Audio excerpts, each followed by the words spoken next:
Haha, got it. Anyway.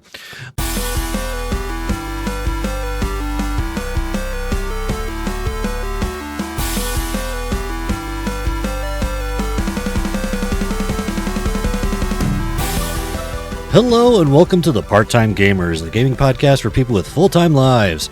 I'm Serenex, clocking in with a picture of myself from about 10 years ago, who is, this is, in our family, this is the infamous Princess Rainbow Beard picture. So,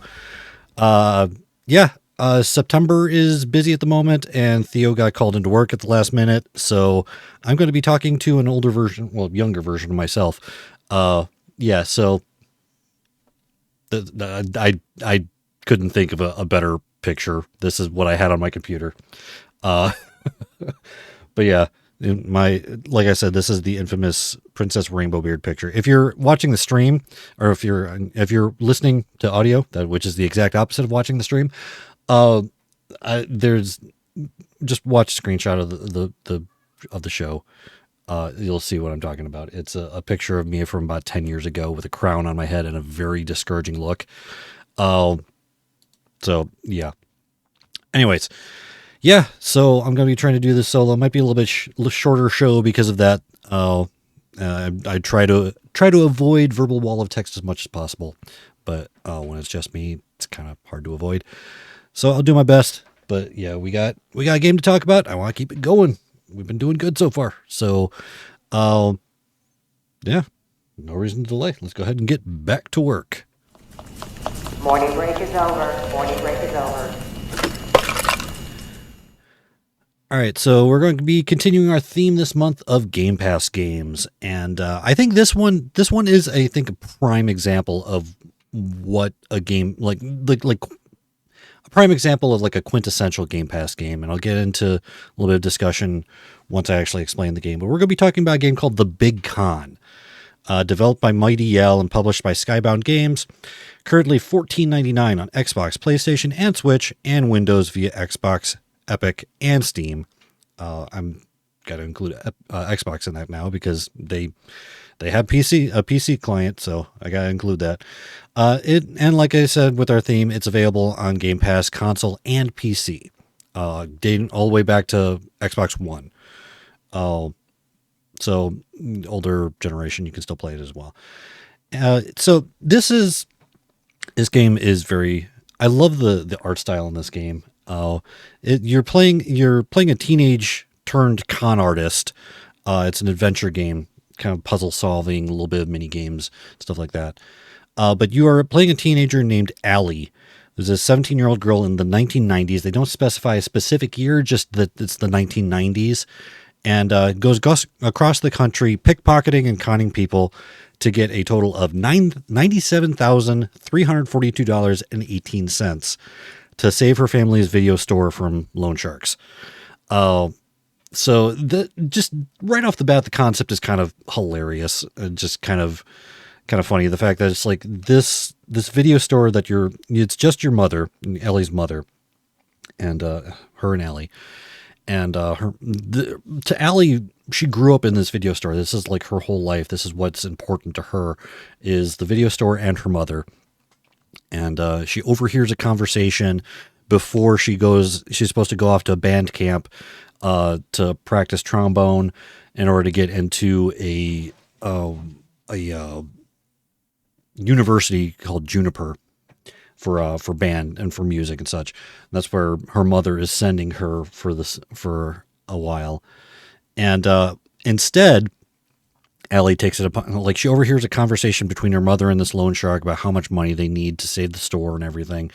And they only have like 10 days to do it. So she, instead of going to this band camp, she is approached by an 18-year-old boy who's a con artist named Ted.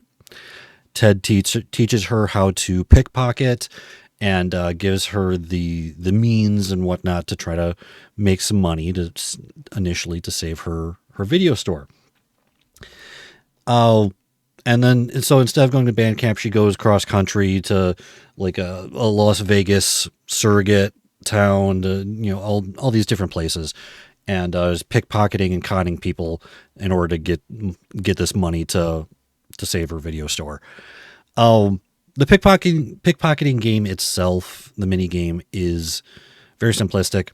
It's just basically a moving arrow on a bar, and there's a small like purple area on that bar that that progressively gets smaller, and you have to try to get into that little bar area to steal the money from people, and you have to approach the people from behind, and you get an indicator on how much money, how difficult it's going to be before you do it. So you can kind of decide, okay, this one's a little bit more difficult, so the bar is going to be a little bit smaller, but it's overall the mini game, the actual pickpocketing mini game, it's pretty easy. In fact, I believe there's actually a setting in there that allows you to just bypass it in general and just automatically succeed. So there's that. And then it's like basic puzzle solving type stuff. Like you can pickpocket certain items from people and use them for other things. Like you can pick in the mall level, like I'm showing right now. There's this one dad with his kid. You can pickpocket a doll, it's almost like a Furby, it looks like, from him, and sell it to another dad who is looking for one, and get some money that way. And you have like just basic puzzle solving kind of stuff like that. One other element of the pickpocketing itself is if you do fail for whatever reason, you can get a disguise and attempt to pickpocket the same person over again. But if you fail 3 times, regardless of just fail 3 times in an area, you have to basically restart the area again. So there's the goal of each, like you go into a new area, you have a certain amount of money that you're trying to get. Once you get that amount of money, regardless of where you are in the progression, you can move on to the next area, regardless of how much, as long as you have enough, as long as you've reached your goal, you can move on. But it's a good idea to get even more money so you can, it's almost like a score at the end of the game, because you can get way more money than you actually need by the end of the game. Like a lot of people were getting like over $200,000 in excess by the end of the game. And just going through it that way, just pickpocketing as many people as possible, conning as many people as possible. You can get a bunch of extra money out of that. I love the aesthetics of this game. Like just watching the video right now, it feels like quintessential 90s. Like the art style in this game reminds me a lot of like old school Nickelodeon shows, specifically Doug.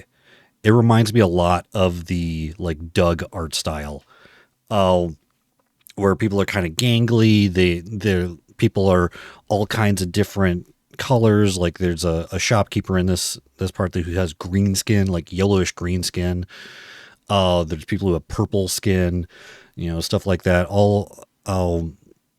All kinds of different skin colors like that. Just like very reminiscent of Doug. Very bright colors. Very not a whole lot of shadows. Very solid, bright colors. I love the aesthetic. I mean, I'm a kid of the 90s, so I was born in 85. So I grew up throughout the 90s. So this was,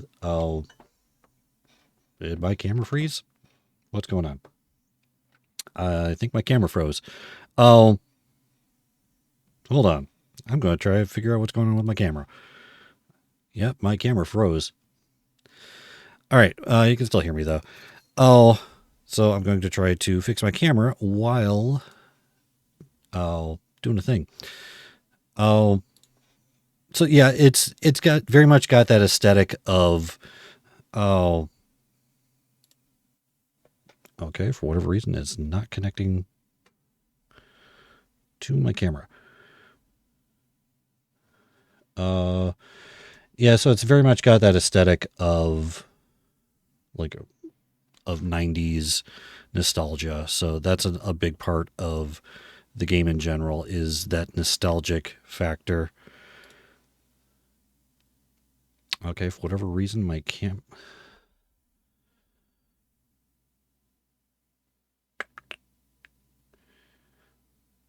Okay, it's connected. I might have to go cameraless for this. This is a wonderful way to do the stream. Okay, so you're gonna have to deal with a very funny picture, two very funny pictures of me apparently, because my camera is completely frozen and I cannot get it to work, which is wonderful. It keeps on just giving me an error saying that, hey, it's broken. There it goes.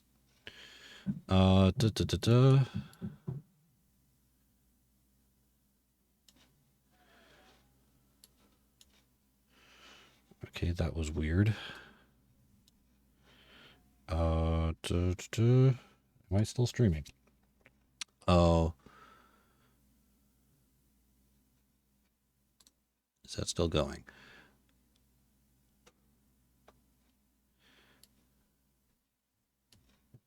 Okay. All right. That's still going. Let's see if I can get my camera working again. Okay, why are you not? Why are you? There we go. Okay. Random hiccup there. Camera decided to go wonky. But anyways, yeah, so love the aesthetic. I think I like the bright colors. I like the nostalgic feel of it. I think that's really cool. It's definitely one of the bigger draws of the game in general, is that aesthetic.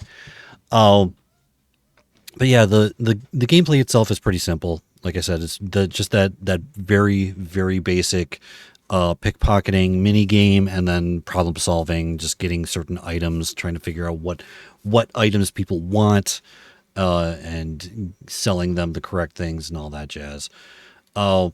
So there is a little bit of a narrative to this game, not a whole lot. Like you said, the premise of it is that you're trying to steal some money so you can pickpocket money so you can save your family's video store. But eventually, like the guy you're following, Ted, ends up betraying you, steals all the money from you, so you have to try to steal it back from him, or try to, like, there's one point where you can go into a competition to steal money from people in a casino, and if you win, you get the money back. There's also, you can, excuse me, there's this whole subplot with an undercover law enforcement agent who's trying to arrest the loan shark that holds the deed to the video store. So you can, like, eventually you can get the loan shark arrested, get the deed to the video store, and keep the video store. That's basically what happens at the end. Is you do like, assuming you actually get through the different areas, you get to keep the video store and all that jazz. So I want to get into why I think this is such a good Game Pass game specifically. So, like I said, I grew up in the 90s, and video game rental was a very big thing in my childhood. And I think part of that also is I fairly confident on everything short of being officially diagnosed. Pretty sure I have ADHD, which explains why I switch games quite frequently. Like, a game usually will hold me for about 100 hours of gameplay, and then I'm moving on. And that's even with, like, these are games I adore, like Slay the Spire, Deep Rock Galactic, a bunch of other games that they hold me for about 100 hours, and then I move on to something else. I might come back to them later. Like, one that I frequently do come back to is Satisfactory, which I'm on a break with it right now. but I probably will eventually get back to it. But so in that mindset, Game Pass is a very good investment for me, and I think this is a really great game for that because normally it's $15 to buy it. The biggest problem is if video game rental was still a thing, this would be a perfect rental game. Rent it for a weekend or a week or whatever. It only takes about 5 hours to get through the whole game, and that's if you're a completionist. You know, trying to get every little bit, every little secret and everything out of the game. It's only going to take about 5 hours, so it's not a super long game. And there's not really a whole lot of narrative to it. It does have that nostalgia factor. It does have some pretty tongue-in-cheek humor to it.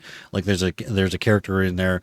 There's it's basically kind of like your guide. Like it's a informational type character named Rad Ghost. It was apparently like anyone again who was in like in school in the 90s with the like anti-drug programs and stuff like that. He was supposed to be, he's like part of that whole thing. He's supposed to be a mascot for whatever program they made up for this in this world. So occasionally Allie will just almost hallucinate this character into existence and get advice from him. But yeah, it's Rad Ghost, which is literally like a sheet ghost with sunglasses and a hat on, and a baseball cap on. It's kind of funny. But yeah, the tongue-in-cheek humor, and it's a very, very simple, very casual game. But that I think makes it perfect for Game Pass because you're already paying for the subscription for potentially other games, and you can just jump into this game, play it. When you're done, you're not out any additional money. Like I said, this would be a perfect game for renting back in the day. That was still a thing. And I think there's a lot to be said about these kinds of games that can be played in a very short amount of time, and still get enjoyment out of it. Again, it's an independent game that it's just, I think it's well done. Even though there's not a whole lot to it, it doesn't need to be super complex or elaborate to be good, to be an enjoyable experience to some degree. And again, the Game Pass element of it helps with that because then you can still enjoy the game without having to put a significant investment into it.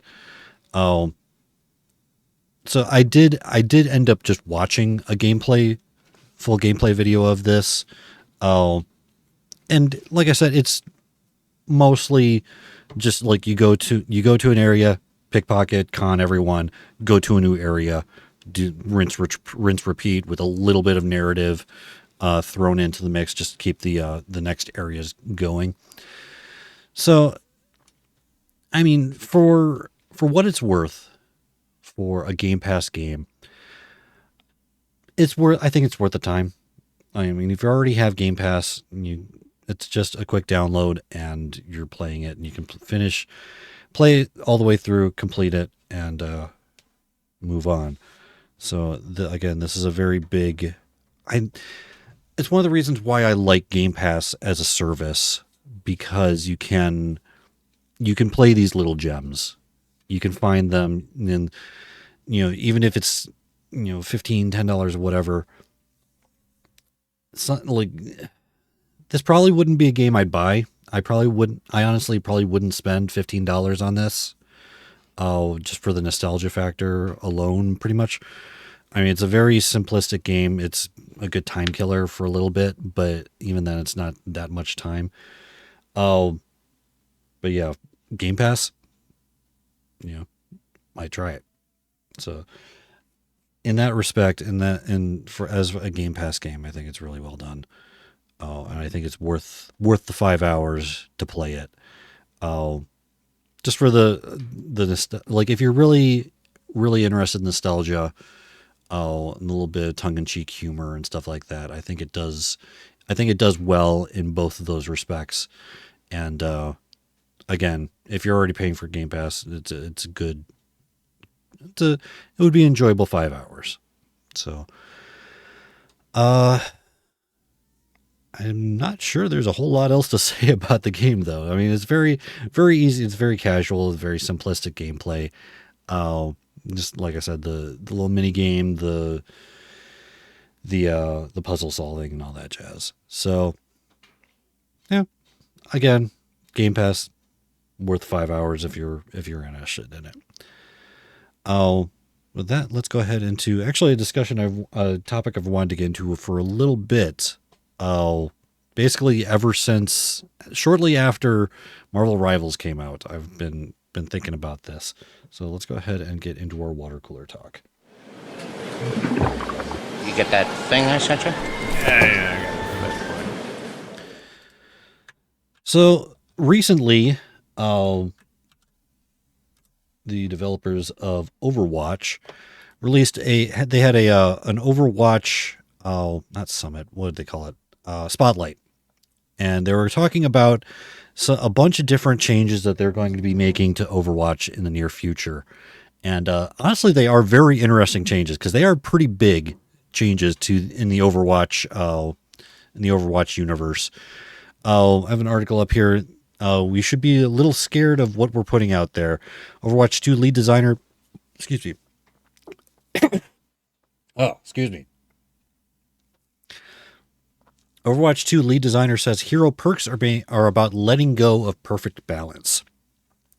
So part of the summit, part of the update they're going to be doing soon in Overwatch is they're almost going to be taking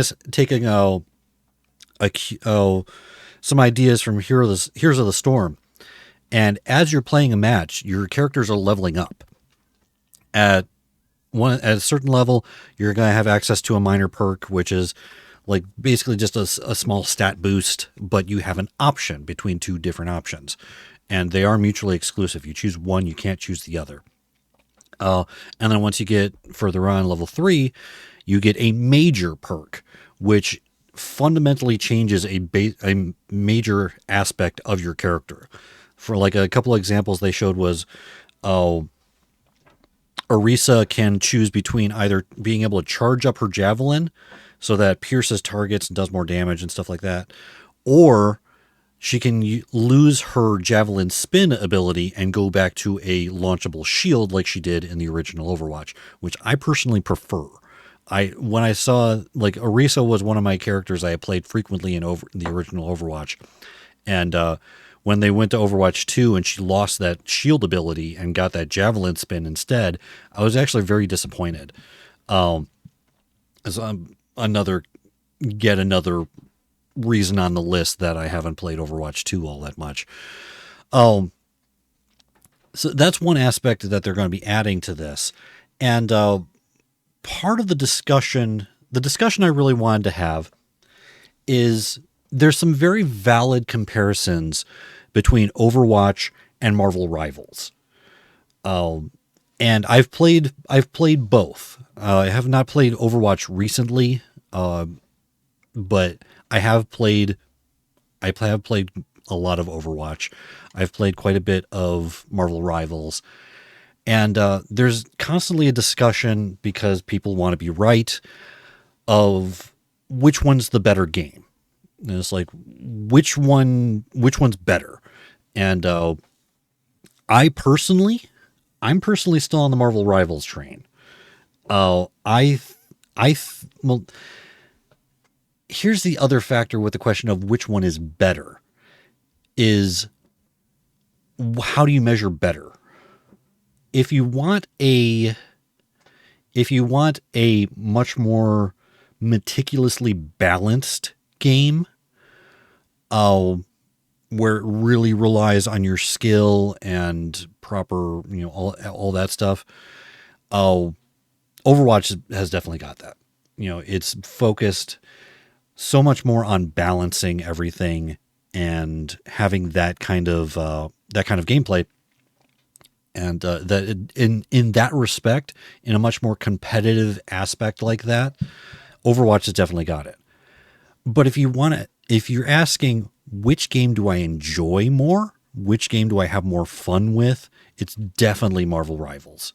Definitely.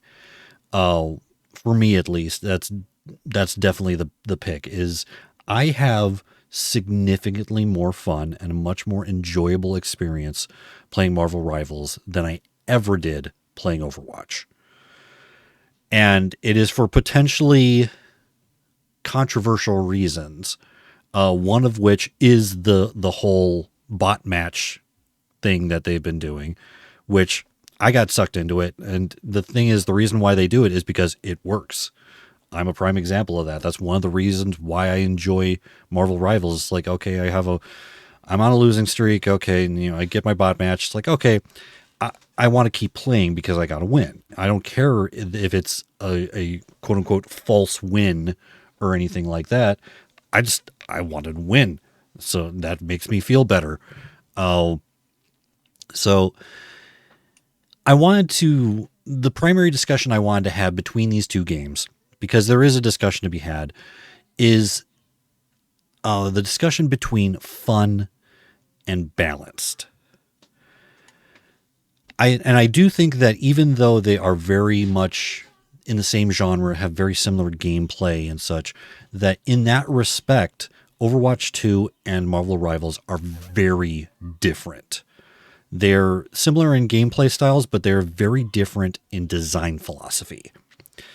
Overwatch, from its inception, was intended to be an esport, which means balance is incredibly important. The problem is if your game is intended to be an esport, you are focusing specifically on the top percentages of your game, your player base. People who are going to be focusing on tournaments, people who are going to be focusing on the razor thin margins. Whereas, like, okay, between all of these players in this pro league, this character has a win rate of 51%. And that's going to make or break the game. Is these razor thin margins. That's why you have metas in Overwatch 2. That's why they're like in professional. Like, I haven't watched any recent Overwatch esports. I know that I don't even know if Overwatch League is still going on. But I know that there's still Overwatch esports going on, whether it's run by Blizzard or not. But when money is on the line like that, you have, like, the players have to know that what the characters that they're picking are balanced. That they have, these considerations so that it's a test of skill, rather than just hard counters and stuff like that. The problem is when you're focusing so hard on the top percentages of your player base, the rest of the players feel left out. And it's like, for me, playing Overwatch just isn't as enjoyable because everyone's a tryhard. There is no casual play. It's like, I feel like if you're not semi-pro at the game, there's no reason in playing it. Because, like, you and I don't even get that little bit of satisfaction in a bot match where it's like, okay, I've lost 6 times in a row and I'm going to continue losing because everyone in this game is better than I am. It gets very disheartening, very frustrating. And at that point, it's like, I don't want a balanced game. I want a game that's fun. So this part of this is Overwatch, the developers, Blizzard's attempt to add a little bit more of that fun aspect to it by actually kind of backtracking slightly from being super balanced, like they traditionally are. Whereas Marvel Rivals, it's not built from the ground up to be an esport. It's built from the ground up to be a game. So that's why I think they can get away with having these bot matches in quick play. That's why you can have seasonal bonuses to certain characters. That's why you can have these wild abilities that just seem horribly unbalanced, because everyone is unbalanced. And if everyone is unbalanced, then no one is, type of situation.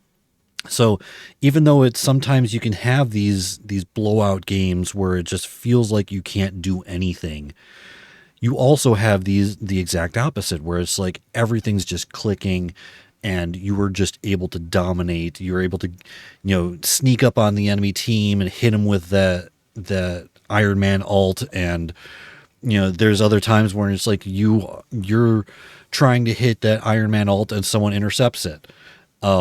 It's like, I remember there was one match I played in Marvel Rivals where I was playing as Magneto as like the primary tank, and he has an ability called Magnetic Curtain, I believe is what it's called, where unlike other shields, it doesn't have a health bar. It just, as long as it's up, it just blocks anything that hits it. And I intercepted someone's Iron Man ult 3 times in that one game, and it felt so satisfying. It's like sometimes like going to the extremes of what a lot of people would consider unbalanced still brings up those just really cool moments, where you just happen to be in the right place at the right time. You're able to have the resource ready and just block a major ult, save your team, push the payload further and everything. So I think that's one of the biggest differences between Overwatch 2 and Marvel Rivals, and why Marvel Rivals is still in their moment. A lot of games like this, like Concord, lasted 2 weeks before they shut it down. Same genre, same, from what I've heard, from hearsay and everything, the gameplay itself wasn't necessarily bad, but it just didn't hit the same way as Overwatch 2 and Marvel Rivals. I think Marvel Rivals really is the closest thing to an Overwatch killer at the moment, which I think is one of, well, I don't know how much writing on the wall there was at Blizzard for Marvel Rivals, because I'm sure they've been thinking about this stuff since before Marvel Rivals was released. But I think they might have anticipated, it's like, okay, this might be a thing. Let's have this ready to go. And I definitely think it's made a dent in it. But again, it's that, like, something that frequently comes up during the core podcast. One of the reasons why I wanted to talk about this in general is Bo frequently says that he loves Overwatch. He'll play Marvel Rivals with friends, but he says every time he plays it, he just feels like it's a worse Overwatch. And again, it depends on how you measure that. Because yes, Marvel Rivals is definitely not nearly as fine-tunedly balanced as Overwatch, but it doesn't have to be. It's not trying to be. It's just trying to be fun. And I think in that respect, it's succeeding. That's why I prefer Marvel Rivals over Overwatch, is because it's just much more fun playing these characters. It's much more, to me, it's much more interesting. In Overwatch, everyone's shooting a gun. And it's like you have like 2 characters who have melee as their primary attack. Everyone else just shoots a gun. So, whereas in Marvel Rivals, there are significantly more characters who are melee oriented. So it just, I love the variety. I love the characters in Marvel Rivals. As I think they're not focusing super hard on the top whatever percentage of players that could be considered pro players. I think they're focusing a lot more on just the average everyday person trying to play the game and make it fun for them. So But again, to reiterate the last time, it really depends on how you're measuring it. What is the important measure to you? Balance, feeling like you are being super competitive, and you get that really big high from winning in a close match and such, or do you just want to be do you want it to be fun? Do you want it to be horribly unbalanced and, well, not horribly unbalanced, but have these just wild moments out of nowhere that could change a game? Oh, I don't know. Despite their similarities, especially in gameplay, I do think that there is some significant differences in design philosophy, and I think that shows. I think that is a big difference between Marvel Rivals and Overwatch. And I think Overwatch, the developers over at Blizzard for Overwatch, are starting to see this a little bit by adding some of the changes that they're planning. I think they're starting to see that you can't always treat it like an esport all the time. So, and also another little side bit of news about Marvel Rivals. The Human Torch and the Thing are coming this next week. I'm actually really excited to try them out. I'm hoping that Final Fantasy VII Rebirth will let go of me for a little bit to get back into Marvel Rivals. I haven't played in a while. Usually what I try to do is complete the event that they have and then kind of move on. But I honestly don't care about any of the cosmetics and stuff like that. I don't care about any of that stuff. It's like, even in Overwatch, it's like, okay, I have my skins that I really like and have never changed in like 4 years. Yeah. So, but I just wanted to have a little bit of a discussion between fun versus balanced. I mean, and I think it's okay to have both of them in the world. Like, the natural conversation is which one's better. Again, it just depends on how you measure it. But it's okay to like one over the other.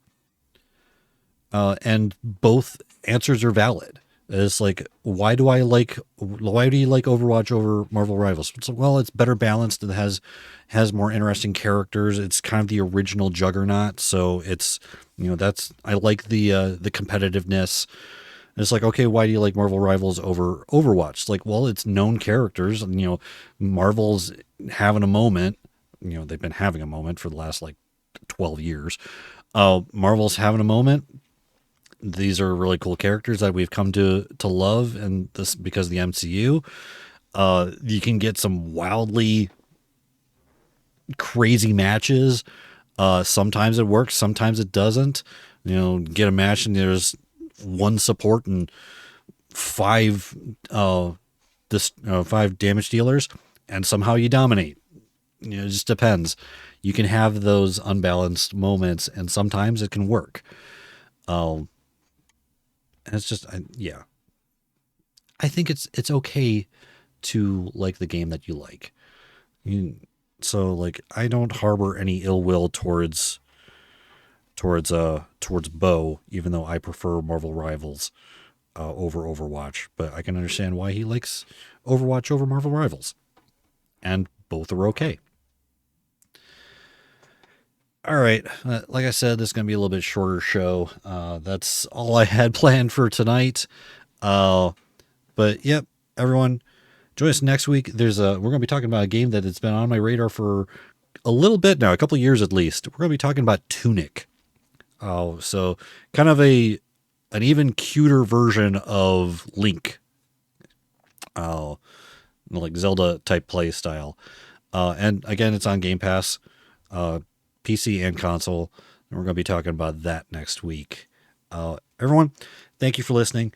If you like what you've heard, like hearing me talk for the last 40 minutes, and would like to help us out, a few ways you can do that are by giving us a review over on Apple Podcast. You can follow my Twitch and YouTube channels for our live recordings Sunday nights starting at 9:15 Eastern Standard Time, or you can become one of our patrons. If you'd like to contact us, you can with our email, parttimegamers.cast@gmail.com, or you can join our Discord channel. I'm usually checking that every day, and get notifications, all that jazz. It's a really good place to contact me. So you can find the show and links to everything around it using the link bit.ly/CI Productions. You can find Ember's work, excuse me, over at 9of12.com.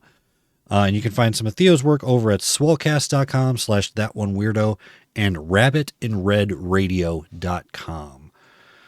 Everyone, until next time, me and Princess Rainbow Beard over here are the part-time gamers clocking out.